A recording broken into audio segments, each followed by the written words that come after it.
अध्याय शुरू करने जा रहे हैं जिसका नाम है कार्बन एवं उसके यौगिक। तो जाहिर सी बात है हम इसके अंदर कार्बन की बात करने वाले हैं और उससे जुड़े हुए कुछ यौगिक होंगे, उनकी बात करेंगे। तो चलिए जानते हैं कि इसमें हम क्या जानने वाले हैं। तो आज की वीडियो में हम बात करेंगे कार्बन की और साथ में हम जानेंगे कि सहसंयोजी आबंध क्या होते हैं। शुरुआत करते हैं एक सवाल से कि कार्बन इतना महत्वपूर्ण क्यों है। जैसा कि हम जानते हैं अब तक हम 118 तत्व के बारे में ज्ञात कर चुके हैं।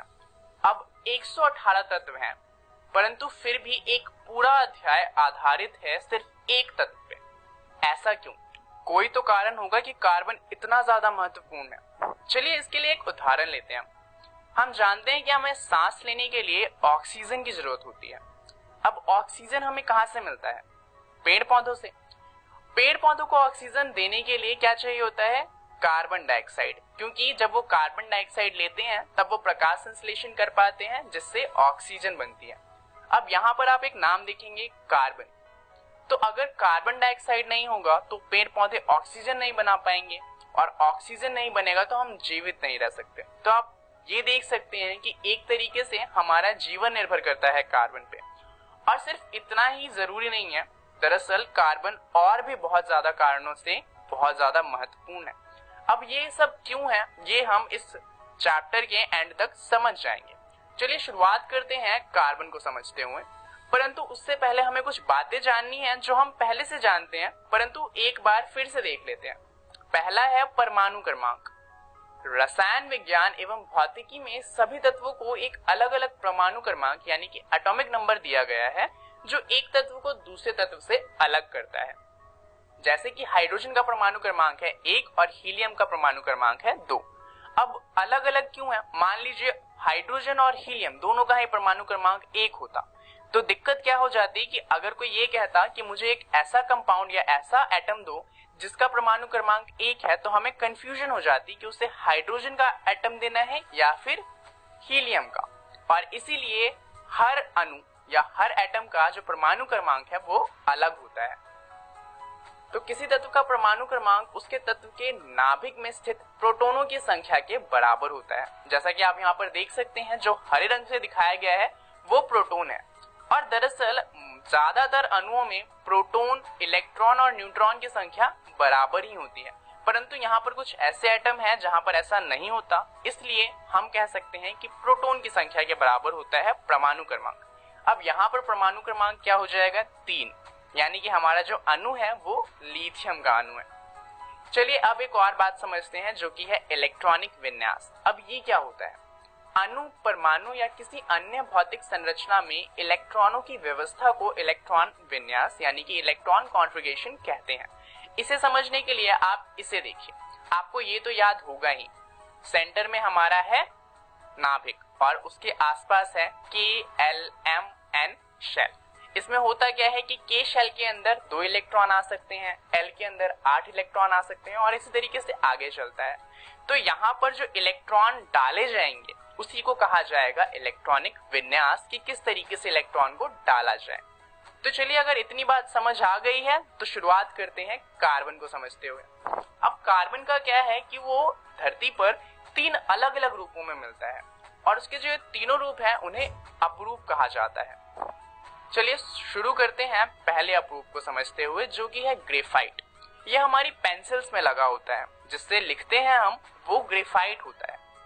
अब इसका क्या है कि यह बहुत ही मुलायम होता है। जाहिर सी बात है आपने भी कई बार पेंसिल को जब छीला होगा तो वो छीलते ही कई बार टूट जाता है। तो ग्रेफाइट इतना ज्यादा मुलायम होता है। दूसरा, यह विद्युत का सुचालक होता है। तो अगर आप ग्रेफाइट पे एक जगह से तार जोड़ें और दूसरी जगह पे दूसरा तार लगाएं तो वहां पर जो विद्युत है वो प्रवाह कर जाएगी, बिकॉज यह विद्युत का सुचालक होता है। इसका दूसरा अवरूप है डायमंड यानी कि हीरा। अब हीरा प्रकृति में मिलने वाला सबसे कठोर तत्व है। यहाँ पर आप देख सकते हैं एक अवरूप इतना मुलायम कि हाथ से टूट जाता है और दूसरा प्राकृतिक रूप से मिलने वाला सबसे कठोर तत्व। यहाँ पर डायमंड जो है वो विद्युत का कुचालक होता है और यह बहुत ही ज्यादा चमकीला होता है। इसका एक और अवरूप है जिसका नाम है बकमिंस्टर फ्लोरीन। परंतु इसकी खोज हाल ही में हुई है और हमें इसके बारे में ज्यादा नहीं पता। सिर्फ इतना पता है कि इसमें 60 कार्बन के अणु होते हैं जो इसे एक फुटबॉल जैसा आकार देते हैं, और इसके अलावा हमें इसके बारे में कुछ भी नहीं पता है और इस पर अभी भी रिसर्च चल रही है। तो ये 3 अवरूप है जिस रूप में हमें कार्बन धरती से मिलता है। चलिए अब समझते हैं कार्बन के कुछ रासायनिक गुणों को। तो जैसा कि हम जानते हैं कार्बन का जो एटॉमिक नंबर या फिर हम कहें कि परमाणु क्रमांक है वो होता है 6। इस वजह से इसका इलेक्ट्रॉन विन्यास क्या हो जाएगा 2,4, क्योंकि जो K शेल है उसके अंदर सिर्फ 2 इलेक्ट्रॉन आ सकते हैं, तो बाकी के जो 4 हैं उन्हें हमें डालना पड़ेगा L शेल में। अब यहाँ पर इसकी संयोजकता कितनी हो जाएगी फिर 4, क्योंकि बाहर वाला जो कोश है उसको पूरा करने के लिए या तो कार्बन को 4 अणु चाहिए या फिर 4 अणु त्यागने होंगे, और इसीलिए संयोजकता हो जाती है 4। कार्बन से बने तत्वों को कार्बनिक यौगिक कहते हैं। तो ये तो जाहिर सी बात है, कार्बन से बने इसलिए कार्बनिक यौगिक कहते हैं। तो इसके उदाहरण क्या हो जाएंगे, मीथेन या फिर कार्बन डाइऑक्साइड कार्बन के यौगिक के उदाहरण हो जाएंगे। क्या आप जानते हैं संयोजकता कोश पूर्ण होने के कारण उत्कृष्ट गैसों की रासायनिक अभिक्रिया बहुत कम होती है। उदाहरण के लिए नियॉन एक उत्कृष्ट गैस है जिसका परमाणु क्रमांक है 10 और इलेक्ट्रॉनिक विन्यास है 2,8। यहाँ पर जो इसका बाहर वाला कोश है उसमें 8 इलेक्ट्रॉन है और 8 ही इलेक्ट्रॉन आ सकते हैं, तो इसका बाहर का जो कोश है वो पूरी तरीके से भरा हुआ है और इसीलिए इसकी अभिक्रिया बहुत कम होती है। दूसरा उदाहरण हम ले सकते हैं हीलियम का, जिसमें 2 इलेक्ट्रॉन होते हैं, तो परमाणु क्रमांक 2, और क्योंकि जो K शेल है यानी कि सबसे पहला वाला शेल उसमें सिर्फ 2 इलेक्ट्रॉन आ सकते हैं, तो इसका भी बाहर वाला कोश पूर्ण है और इसकी अभिक्रिया कम है। अब आप जरूर सोच रहे होंगे कि चैप्टर है कार्बन का और यहाँ पर हम बात कर रहे हैं उत्कृष्ट गैसों की, तो इनकी बात कर ही क्यों रहे हैं। दरअसल हर तत्व अपना संयोजकता कोश पूर्ण करना चाहता है, यानी कि जिस तरीके से उत्कृष्ट गैसों का कोश पूर्ण होता है, सारे तत्व चाहते हैं कि उनका कोश भी पूर्ण हो। क्यों? यही कारण है क्योंकि अगर कोश पूर्ण होगा तो वो भी अभिक्रिया कम करेंगे और हर तत्व चाहता है कि उसकी अभिक्रिया सबसे कम हो, और यही कारण है कि जो कार्बन है वो भी चाहता है कि उसका जो बाहर वाला कोश है वो पूर्ण हो। अब इसके लिए कार्बन को या तो 4 इलेक्ट्रॉन प्राप्त करने होंगे या फिर 4 इलेक्ट्रॉन त्यागने होंगे, तभी उसका बाहर वाला कोश पूरा होगा। अब मान लीजिए कार्बन क्या करता है कि 4 इलेक्ट्रॉन कहीं से ले आता है, तो क्या कार्बन ऐसा कर सकता है? दरअसल कार्बन 4 इलेक्ट्रॉन प्राप्त नहीं कर सकता, क्योंकि कार्बन के लिए 10 इलेक्ट्रॉन को संभालना मुश्किल है, तो 4 इलेक्ट्रॉन तो नहीं आएंगे। तो क्या कर सकते हैं, 4 इलेक्ट्रॉन निकाल देते हैं। परंतु कार्बन ऐसा भी नहीं कर सकता, क्योंकि कार्बन 4 इलेक्ट्रॉन त्याग नहीं सकता, क्योंकि इसके लिए बहुत ज्यादा ऊर्जा की जरूरत है जो कार्बन के पास नहीं होती। तो अब 4 इलेक्ट्रॉन ले भी नहीं सकता, 4 इलेक्ट्रॉन त्याग भी नहीं सकता, परंतु उसको 4 इलेक्ट्रॉन चाहिए। तो इसका क्या मतलब है कि क्या कार्बन अपना संयोजकता कोश पूर्ण नहीं कर सकता? दरअसल इसका उत्तर है कि नहीं, कार्बन ऐसा कर सकता है। तो अगर कर सकता है तो कैसे कर सकता है? क्योंकि 4 इलेक्ट्रॉन ना तो वो ले सकता है ना 4 इलेक्ट्रॉन दे सकता है। इस समस्या से बचने के लिए कार्बन दूसरे अणुओं के साथ सहसंयोजी आबंध बनाता है। अब इसका क्या मतलब है, सहसंयोजी आबंध क्या होते हैं? इसे समझने के लिए पहले आपको समझना पड़ेगा कि शेयरिंग क्या होती है। मान लीजिए कि आपके जो ड्राइंग के शिक्षक हैं वो आपको कहते हैं कि आपको इंद्रधनुष बनाना है। अब उसके लिए आपको 7 अलग अलग रंग चाहिए, परंतु मान लीजिए कि आपके पास 6 रंग हैं और आपके पास लाल रंग नहीं है, तो आप इंद्रधनुष नहीं बना पाएंगे। परंतु यहाँ पर क्या है कि आपके दोस्त के पास लाल रंग है, तो आप क्या करेंगे, आप उससे कहेंगे कि भाई मुझे लाल रंग दे दे, मुझे इंद्रधनुष बनाना है। तो आपको आपका फ्रेंड क्या कहता है कि ठीक है तू लाल रंग ले ले, परंतु मुझे अपने बाकी 6 रंग दे दे, क्योंकि मुझे भी बनाना है, सर ने मुझे भी बनाने को कहा है। तो आप कहेंगे ठीक है तू मुझे लाल रंग दे, मैं बना लेता हूँ, उसके बाद तू भी बना लियो। तो यहाँ पर क्या होगा कि आप दोनों का ही इंद्रधनुष बन जाएगा। तो यहाँ पर आपने क्या किया, आप दोनों ने मिलकर अपने जो कलर थे उनको आपस में बांट लिया। सहसंयोजी आबंध में भी कुछ ऐसा ही होता है। जैसे कि ये है कार्बन, जिसके बाहर वाले कोश में 4 इलेक्ट्रॉन है और इसे क्या चाहिए, 4 और इलेक्ट्रॉन चाहिए। तो ये क्या करेगा, 4 हाइड्रोजन के एटम ढूंढ लेता है मान लीजिए। तो हाइड्रोजन को क्या है, हाइड्रोजन को 1 इलेक्ट्रॉन और चाहिए जिससे उसका बाहर वाला कोश पूरा हो जाए। तो ये हाइड्रोजन को कहता है, 4 अलग अलग हाइड्रोजन को, कि तुम चारों क्या करो, मुझे 1-1 इलेक्ट्रॉन दे दो। तो हाइड्रोजन कहते हैं नहीं भाई मैं तो इलेक्ट्रॉन नहीं दूंगा, मुझे खुद 1 और इलेक्ट्रॉन चाहिए। तो कार्बन क्या कहता है, अच्छा ठीक है, मैं तुम्हें अपना एक इलेक्ट्रॉन दूंगा, तुम मुझे अपना एक इलेक्ट्रॉन दो, और हम क्या करते हैं आपस में इलेक्ट्रॉन को शेयर कर लेंगे। तो हाइड्रोजन बोलते हैं ठीक है, क्योंकि अब हाइड्रोजन के पास क्या है, उसके पास भी 2 इलेक्ट्रॉन आ जाएंगे, तो उसका बाहर वाला कोश पूरा हो जाएगा। और अगर कार्बन हाइड्रोजन से 4 इलेक्ट्रॉन ले लेता है, 4 अलग अलग हाइड्रोजन से, तो उसके पास भी 8 इलेक्ट्रॉन हो जाएंगे। तो यहाँ पर जो चारों हाइड्रोजन है उनका भी बाहर वाला कोश पूरा हो गया। और अगर हम कार्बन को देखें तो कार्बन का बाहर वाला कोश भी पूरा हो गया। तो यहाँ पर किसी ने किसी को इलेक्ट्रॉन दिया नहीं है, बल्कि इन्होंने क्या किया कि आपस में इलेक्ट्रॉनों को बांट लिया है।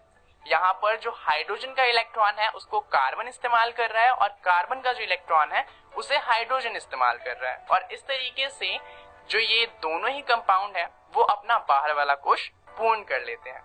यहाँ पर जो कंपाउंड बनेगा वो बनेगा CH4, एक कार्बन का अणु है और 4 हाइड्रोजन के अणु है। इसे कहा जाता है मीथेन। और इस तरीके से जितने भी आबंध बनते हैं उन्हें कहा जाता है सहसंयोजी आबंध। चलिए जानते हैं इस वीडियो में हमने क्या क्या जान लिया। तो सबसे पहले हमने बात करी कार्बन की, और उसके बाद हमने जाना कि सहसंयोजी आबंध क्या होते हैं। अब इसके बारे में आपको पढ़ना है अपनी एनसीईआरटी की किताब से कार्बन एवं उसके यौगिक वाले अध्याय में। जो टॉपिक आपको पढ़ना है वो है कार्बन में आबंधन और सहसंयोजी आबंध। अगली वीडियो में हम बात करेंगे सहसंयोजी आबंध की, कार्बन की सर्वोत्तमुखी प्रकृति के बारे में, और श्रृंखलाएं, शाखाएं एवं वलय क्या होते हैं उसे जानेंगे। इस वीडियो के लिए इतना ही, धन्यवाद।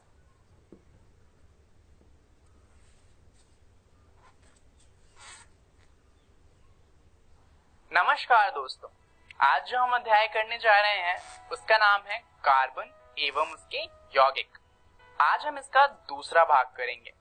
तो चलिए जानते हैं कि इस दूसरे भाग में हम क्या जानने वाले हैं।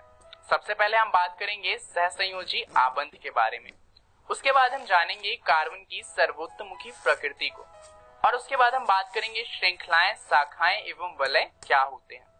परंतु एक बात, सहसंयोजी आबंध के बारे में तो हम पहली वीडियो में जान चुके हैं कि जब हम इलेक्ट्रॉन को आपस में बांटते हैं तो जो आबंध बनता है वो सहसंयोजी आबंध बनता है।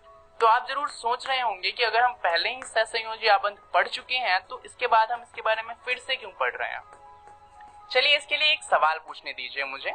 सवाल है कि क्या आप सहसंयोजी आबंध के प्रकार जानते हैं? अब आप नहीं जानते कि सहसंयोजी आबंध के प्रकार क्या होते हैं, तो ये जानना तो जरूरी है। तो चलिए समझते हैं कि सहसंयोजी आबंध कितने प्रकार के होते हैं।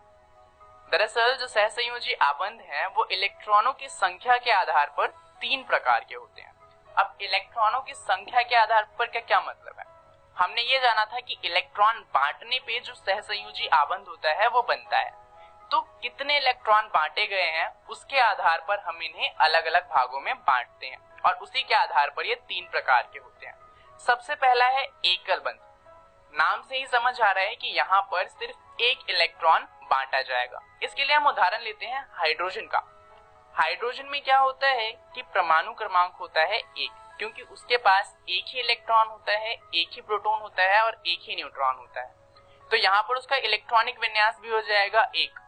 क्योंकि उसके पास एक ही इलेक्ट्रॉन है तो एक ही डालेगा अपने बाहर वाले कोश में। अब यहाँ पर उसकी संयोजकता कितनी हो जाएगी? 2 आ सकते हैं इलेक्ट्रॉन और उसके पास एक इलेक्ट्रॉन पहले से है, तो 2 - 1 यानी कि 1। तो संयोजकता कितनी हो जाएगी? 1। तो यहाँ पर उसे एक इलेक्ट्रॉन और चाहिए।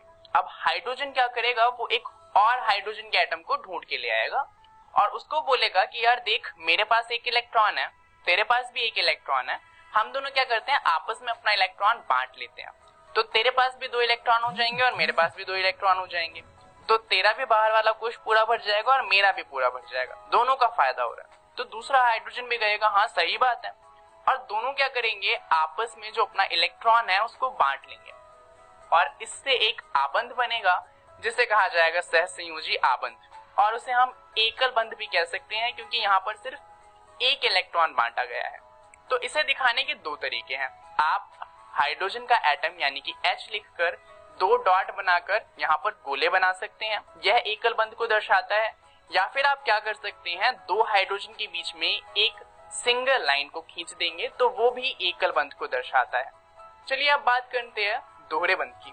तो दोहरे बंध का भी नाम से ही समझ में आता है कि यहाँ पर 2 इलेक्ट्रॉन जो होंगे वो बांटे जाएंगे। इसे समझने के लिए हम उदाहरण लेंगे ऑक्सीजन का। ऑक्सीजन जो है उसका इलेक्ट्रॉनिक नंबर यानी कि जो परमाणु क्रमांक होता है वो होता है 8। तो यानी कि उसके के शेल में 2 इलेक्ट्रॉन होंगे और बाहर वाला जो शेल है उसमें 6 इलेक्ट्रॉन होंगे। तो इसलिए इलेक्ट्रॉनिक विन्यास हो गया 2,6। अब इसका संयोजकता कितना हो जाएगा? इसके बाहर वाले कोश में 6 इलेक्ट्रॉन पहले से हैं और टोटल 8 आ सकते हैं। तो ये तो आसान सा मैथ है, 8 - 6 बराबर में 2, तो उसकी संयोजकता कितनी हो जाएगी? 2। यानी कि ऑक्सीजन को 2 इलेक्ट्रॉन और चाहिए। अब वो क्या करेगा? वो भी एक ऑक्सीजन को ढूंढ लाएगा। अब इस ऑक्सीजन को भी कितने इलेक्ट्रॉन चाहिए? 2। तो ये दोनों क्या करेंगे? आपस में अपने 2 इलेक्ट्रॉन्स को बांट लेंगे। तो उससे क्या होगा? अब आप देखिए दोनों गोलों में ही 8 इलेक्ट्रॉन है, यानी कि दोनों जो ऑक्सीजन है उनका जो संयोजकता कोश है, बाहर वाला कोश, वो पूरी तरीके से भर चुका है और इसे कहा जाता है दोहरा बंध। इसे दर्शाने के 2 तरीके हैं, या तो आप ऊपर जिस तरीके से दर्शाया गया है वैसे दर्शा सकते हैं, या एक और आसान तरीका है कि दोनों तरफ आप ऑक्सीजन का O लिखकर बीच में 2 डंडे खींच सकते हैं। यहाँ पर जो ये दोहरा बंध बना है उससे एक बहुत फेमस और बहुत ही ज्यादा महत्वपूर्ण कंपाउंड बनता है जो कि है ऑक्सीजन गैस। चलिए अब देखते हैं तीसरे प्रकार का सहसंयोजी आबंध जो कि है त्रियाबंध। यहाँ पर हम बात करेंगे नाइट्रोजन की। यहाँ पर 3 इलेक्ट्रॉन आपस में बांटे जाएंगे। तो नाइट्रोजन का परमाणु क्रमांक होता है 7, तो उसका इलेक्ट्रॉनिक विन्यास हो जाएगा 2,5, यानी कि 2 इलेक्ट्रॉन अंदर वाले शेल में होंगे और बाकी के 5 जो होंगे वो बाहर वाले कोश में होंगे। और इसकी संयोजकता हो जाएगी 8 - 5, क्योंकि बाहर वाले कोश में 8 इलेक्ट्रॉन आ सकते हैं और 5 पहले से हैं। तो संयोजकता हो जाएगी 3, यानी कि उसे 3 और इलेक्ट्रॉन चाहिए। तो वो क्या करेगा? वो एक नाइट्रोजन को ढूंढ के लाएगा और उसको बोलेगा कि 3 इलेक्ट्रॉन आपस में बांट लेते हैं। उससे क्या होगा कि दूसरे नाइट्रोजन के पास भी 8 इलेक्ट्रॉन हो जाएंगे और इसके पास भी 8 इलेक्ट्रॉन हो जाएंगे। तो यहाँ पर ये दोनों ही आपस में 3 इलेक्ट्रॉन आपस में बांट लेंगे और इस तरीके से आप देखेंगे कि हर गोले में 8 इलेक्ट्रॉन है। यहाँ पर आप इसे कुछ इस तरीके से भी दर्शा सकते हैं, दोनों ही नाइट्रोजन के बीच में 3 डंडे डालकर, और यहाँ पर जो कंपाउंड बनेगा वो बनेगा N3। तो ये थे सहसंयोजी आबंध। चलिए अब जानते हैं कार्बन की सर्वोत्तमुखी प्रकृति के बारे में। अब इसे जानने से पहले एक बात जानते हैं कि कार्बन लगभग 30 लाख से भी ज्यादा तरह के यौगिक बना सकता है, और 30 लाख बहुत ज्यादा होते हैं। तो कोई तो रीजन होगा, और यही कारण है कि कार्बन इतने सारे कंपाउंड बनाता है और इसलिए ये इतना ज्यादा महत्वपूर्ण होता है। तो आखिर ऐसा कैसे कर पाता है? चलिए समझते हैं। अब इसका कारण है कैटिनेशन, या फिर हम कह सकते हैं श्रृंखलन। तो अब ये श्रृंखलन क्या होता है? कार्बन में कार्बन के ही अन्य परमाणुओं के साथ आबंध बनाने की एक अद्वितीय क्षमता होती है और इसे ही कहा जाता है श्रृंखलन। जैसे कि यहाँ पर आप देख सकते हैं कार्बन ने दूसरे कार्बन के साथ ही अपना एक इलेक्ट्रॉन बांटा हुआ है। अब जरूरी थोड़ी है कि वो एक ही इलेक्ट्रॉन को बांटे, हो सकता है कि वो 2 इलेक्ट्रॉन बांटे और दोहरा बंध बनाए, या ये भी हो सकता है कि वो 3 इलेक्ट्रॉन बांट के त्रियाबंध बनाए। और जरूरी थोड़ी है कि एक ही कार्बन के साथ बांटे, हो सकता है कि एक साथ वो 4-5 कार्बन के साथ अपने इलेक्ट्रॉन को बांट रहा हो।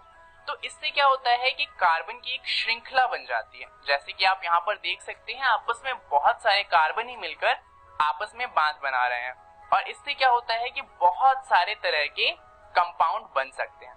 अब यहाँ पर देखिए कि जितने भी बॉन्ड है, यानी कि जितने भी बांध बने हुए हैं, वो सारे के सारे एक इलेक्ट्रॉन को बांटने से बने हैं, यानी कि सारे के सारे एकल बांध हैं। तो ऐसे जो कार्बन कार्बन के बांध होते हैं जहां पर सारे के सारे बांध एकल होते हैं, इन्हें कहा जाता है संतृप्त यौगिक। और ऐसे कंपाउंड जहां पर एक या एक से ज्यादा बांध दोहरे या फिर त्रियाबांध होते हैं, तो ऐसे कंपाउंड को कहा जाता है असंतृप्त यौगिक। अब यहाँ पर संतृप्त यौगिक और असंतृप्त यौगिक का क्या काम है उसे हम बाद में जानेंगे। अभी जानते हैं हाइड्रोकार्बन यौगिक के बारे में। तो अब ये क्या होता है?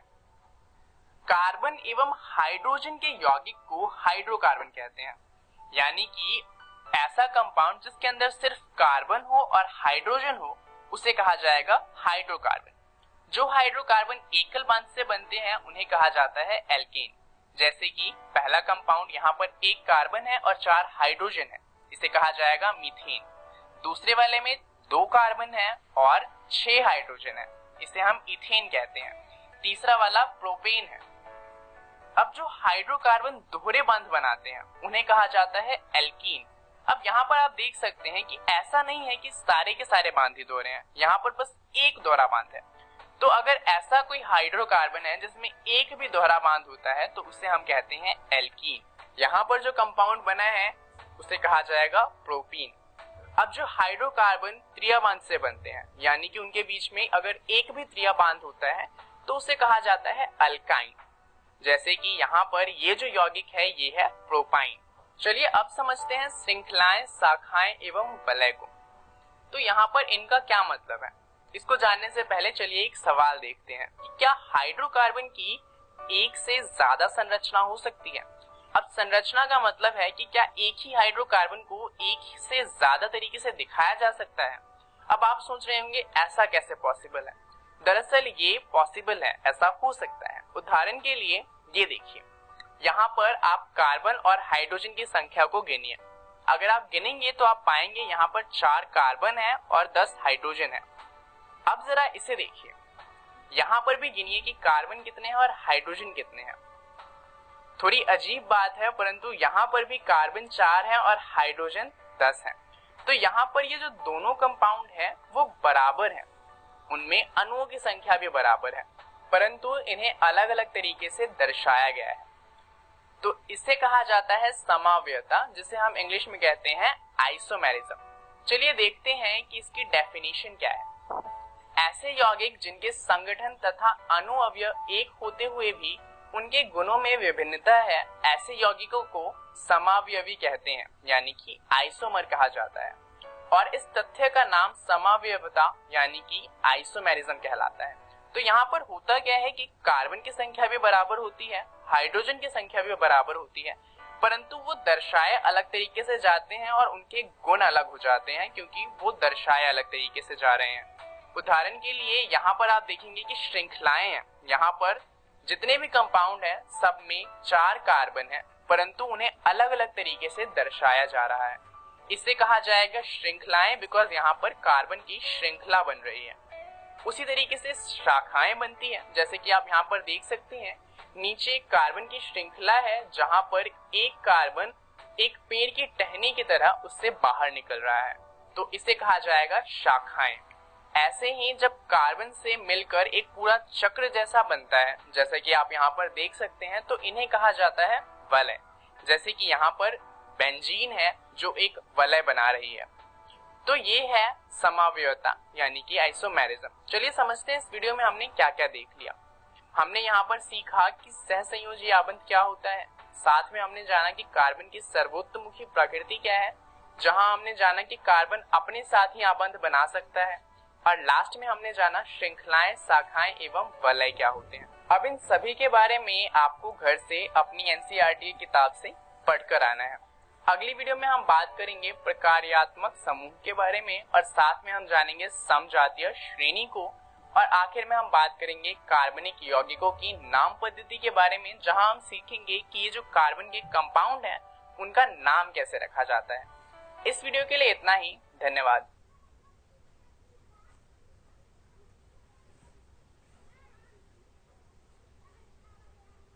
नमस्कार दोस्तों, आप सभी का स्वागत है कार्बन एवं उसके यौगिक के एक और वीडियो में।